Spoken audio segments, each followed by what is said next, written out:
Welcome back to a special edition of News Nation. I'm Tamron Hall, live in the heart of the financial district, and joining me now is one of the participants in this Occupy Wall Street rally, Harrison Schultz. And Harrison, it's a great pleasure having you on. I can't tell you how many tweets I've received from people and emails saying, talk to the protesters.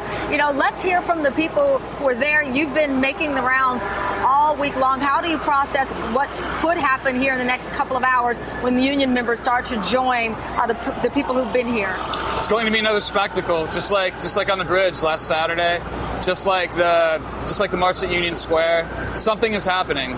This is only going to grow. Something is happening, but how do you articulate that to me? What do you mean by something is happening? I'm a sociologist by training, by education. I call this a revolution. No one's really organizing this. This is just happening. People are coming together. People are tired of the old problems and the old system, and a lot of people, you know, not everyone here, but myself especially, we're talking about new systems, new ways of life. It's interesting. Again, I've been reading some of the reaction to the show so far and how people are processing the questions. Why is it such a hot button when you ask people like yourself, what do you want or what's the goal? I mean, I can tell you people have been just ticked off when you ask that question. And I don't get it, because in any movement, I mean, when we covered Egypt, anything, the Arab Spring, you want to know at least not the ultimate goal, but the immediate goal of the people. I understand.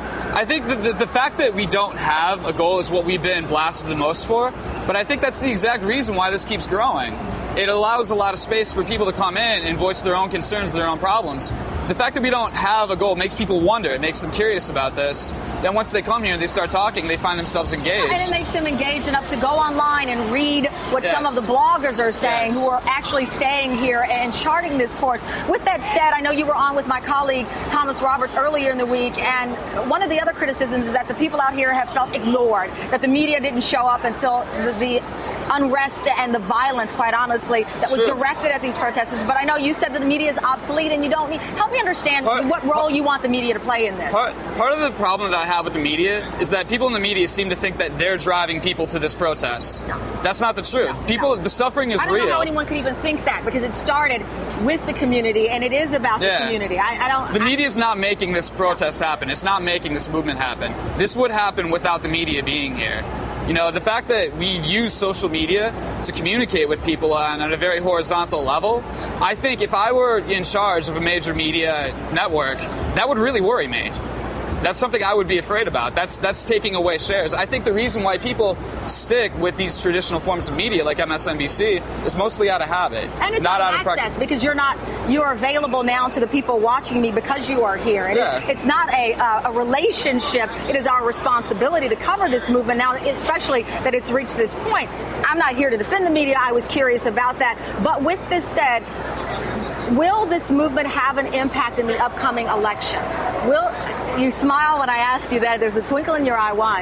I hope so. I don't know what's going to happen. No one knows where this is going to go or what will happen. What do you compare this to that you've seen or even that you've studied?